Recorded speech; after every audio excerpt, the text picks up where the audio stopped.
The starting gun has been fired on Formula One in 2026, so they will be dissecting all of these matters. Yes, we are into it. We're going to have a new look to Formula One in 2026. Some of this we knew about, but actually the FIA, in releasing these regulations to the media, to the teams, to everyone, they've also released some images of what the new cars will look like, and here we are. This is how F1 will look in 2026. Now, the first thing to say is the cars will be a little bit smaller.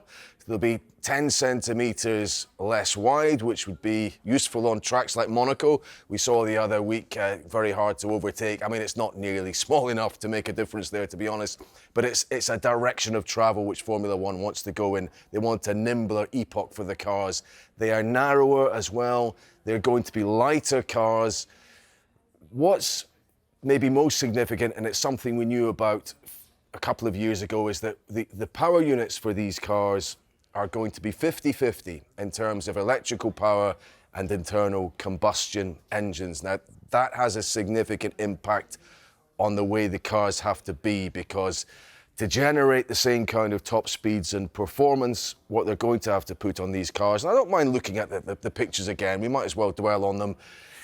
They are to keep you out of vision, right? To keep me out of chill vision. Out, yeah. But they're going to have basically movable aerodynamics around the front and rear wings, so kind of trick aerodynamics, which will give them extra speed on the straights in particular, and that's partly a sustainability idea. That we don't want to burn as much fuel. We want the cars to be able to travel through the air faster without the need of that propulsion.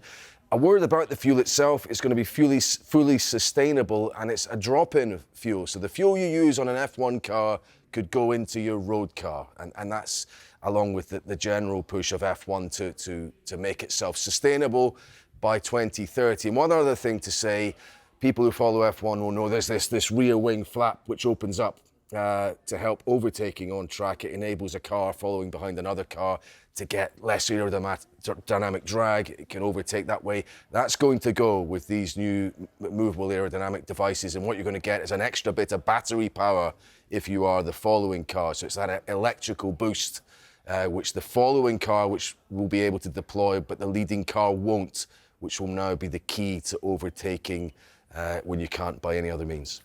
How do we think that these sort of changes will be viewed by all the teams then? Well, we're into that process now, and now that working groups involving the teams have helped develop these rules in the first place. The key hope from Formula One, and I've contacted all the stakeholders in terms of what their ambitions are for the way this has been redrawn, is that there will be more competitive racing. But if you remember back to the last time they changed all the rules from 2022 onwards, we had a hugely competitive 2021 season, and then Red Bull did a better version with the 2022 rules and have dominated until now.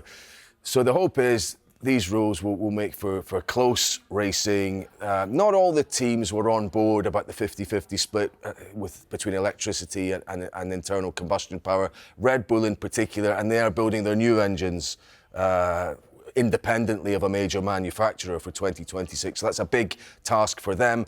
But what you will now get is a process of the teams liaising with the governing body, raising certain issues, and maybe we'll get technical directives issued on certain aspects of these rules. How much do they listen to the governing bodies if teams do say, we don't like this, we don't like that? There are voting processes, which sometimes it's a majority if it's done long enough in advance. It requires unanimity if something needs to be introduced quickly, unless there's a safety reason for changes to be made. So there'll be a bit of horse trading around all of this, but